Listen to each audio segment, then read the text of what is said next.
Hey everybody, Daniel Murphy down here in the Myrtle Beach area with BRG. I just wanted to give, as I always do, some context to these numbers that you see here in the newsletter. If you don't have the newsletter, you're just watching the video below here.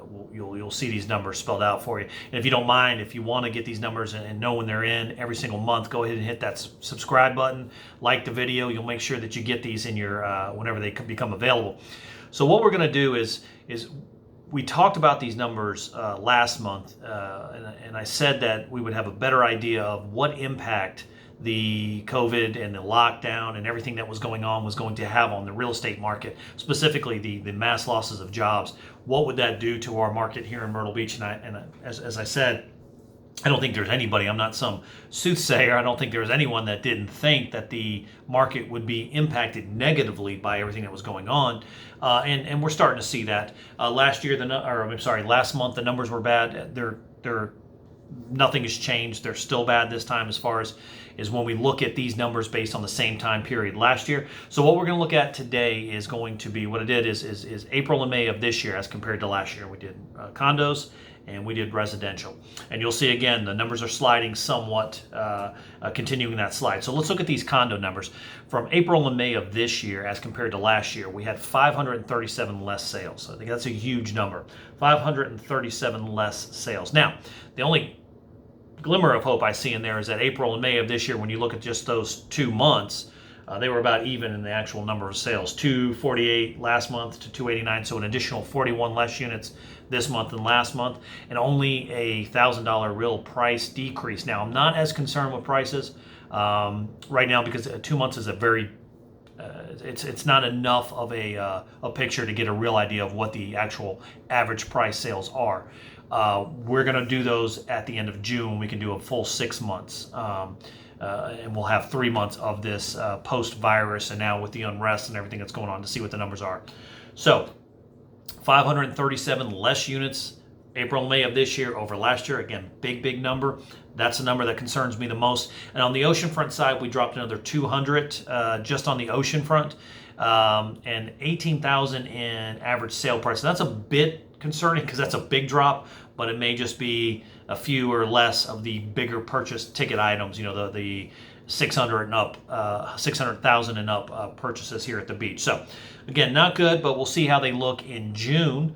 Now, when we scroll down and we take a look at the residential side, if you remember last newsletter, there really wasn't a huge slide in the residential market. I think there was only 57 less units sold. Well, you can see if we do April and May from this year as compared to 2019, that number jumps to 266. So what does that tell you? What it tells you is that most of those sales lost sales were actually in this past month. And in fact, I did the numbers and it was a 209 additional units from May over April of this year, and then that constitutes the 266 overall from April and May of this year to last year. The positive note in all of that is even though we've had over 266 less sales, the actual average price increased $9,000. And again, take that for what it's worth. Once we get those 6 month figures, once I do those, it'll give me a better idea of what we're looking at. But certainly seeing 266 less sales is not a good sign. That just shows less interest in the market right now. And on the vacation resort side, it's just homes east of 17, things that are close to the beach.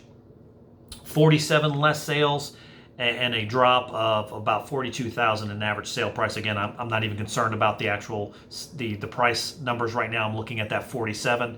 That's a big number for a 2 month period when you're talking about a very small area east of 17 from really Pawleys up to North Myrtle Beach. It's not considering anything else in the Myrtle Beach area. So what does it mean? Well, what it means is we really need to continue to take a hard look at these numbers. Hopefully, as states start to reopen and people go back to work, if the market starts to recover better, people will feel comfortable at moving here. I still think there's a lot of people leaving where they're from, coming to the beach. They're going to do it because it's cheaper here. It's more affordable here. those numbers, I think, will rebound more quickly than our resort side. If you have any properties here at the beach and you have any questions, anything we can do to help you out, certainly reach out. These are uncertain times, they're difficult times. I understand that. I do this for a living. I look at these numbers on a daily basis. Love to help you out. If you're looking to make a purchase here in the Myrtle Beach area, as bad as it sounds, now may be a good time to get a great deal on a property. Give us a call, though. We'd love to help anybody out any way we can. Again, Daniel Murphy down here with BRG. Again, if you can, hit the like button, hit the subscribe button. Thanks so much.